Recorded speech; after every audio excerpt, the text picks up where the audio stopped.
To the point programme में एक बार फिर से आपका स्वागत है। आज का विषय है एक राष्ट्र एक समय।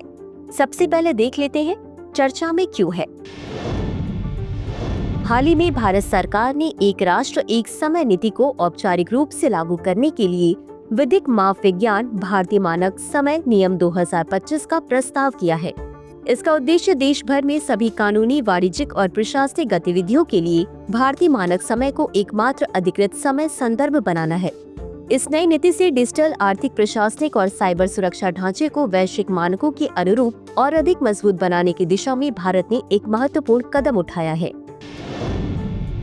अब जान लेते हैं एक राष्ट्र एक समय के बारे में। पूरे भारत में एक ही समय मानक का पालन, जिससे सभी कानूनी, वाणिज्यिक, प्रशासनिक और तकनीकी गतिविधियां एकीकृत और समन्वित रहे। लाभ: सभी क्षेत्रों में निष्पक्षता, सटीकता और सुरक्षा सुनिश्चित करना। समय के विभिन्न संदर्भों के उपयोग पर रोक, जिससे भ्रम, असमानता और साइबर सुरक्षा जोखिम कम होंगे। बैंकिंग, स्टॉक एक्सचेंज, बिजली आपूर्ति, दूरसंचार, परिवहन आदि में बेहतर समन्वय करना। नागरिकों के लिए विश्वसनीय और पारदर्शी सेवाएं उपलब्ध कराना। भारत की समय पालन प्रणाली को कानूनी, तकनीकी और वैश्विक स्तर पर सुदृढ़ करना। अब जान लेते हैं विधिक माप विज्ञान भारतीय मानक समय नियम 2025 के बारे में। सभी कानूनी और वाणिज्यिक कार्यों में IST का उपयोग अनिवार्य है। कोई भी वैकल्पिक समय संदर्भ केवल सरकार के स्पष्ट अनुमति से ही इस्तेमाल किया जा सकेगा। इसके तहत 5 क्षेत्रीय संदर्भ मानक प्रयोगशालाएं अहमदाबाद, बेंगलुरु, भुवनेश्वर, फरीदाबाद और गुवाहाटी में स्थापित की जाएंगी। प्रत्येक RRSL में परमाणु घड़ियां, नेटवर्क टाइम प्रोटोकॉल और प्रेसिजन टाइम प्रोटोकॉल जैसी तकनीकों का उपयोग किया जाएगा। बता दें कि इसमें मिलीसेकंड से माइक्रोसेकंड स्तर तक IST की सटीकता सुनिश्चित की जाएगी। इस परियोजना में इसरो, CSIR, NPL, NSE, प्रमुख टेलीकॉम कंपनियां और 100 से अधिक विशेषज्ञ शामिल हैं।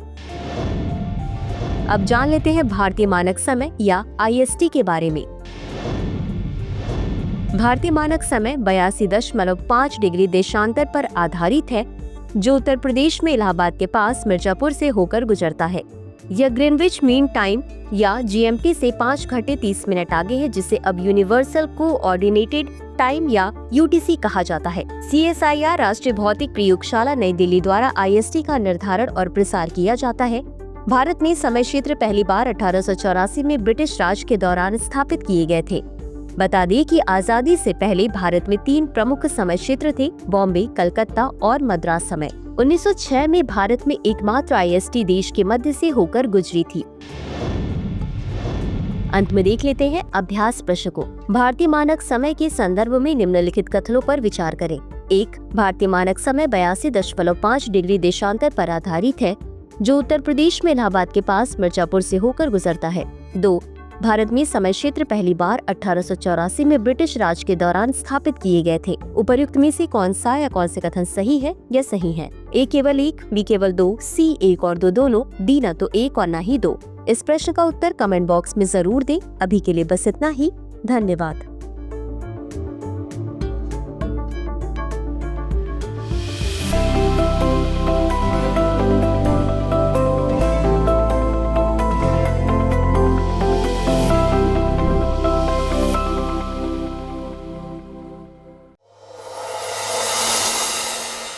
डियर व्यूअर्स, अपने एग्जाम की तैयारी को और बेहतर करने के लिए हमारे चैनल को लाइक, शेयर और सब्सक्राइब करना न भूलें।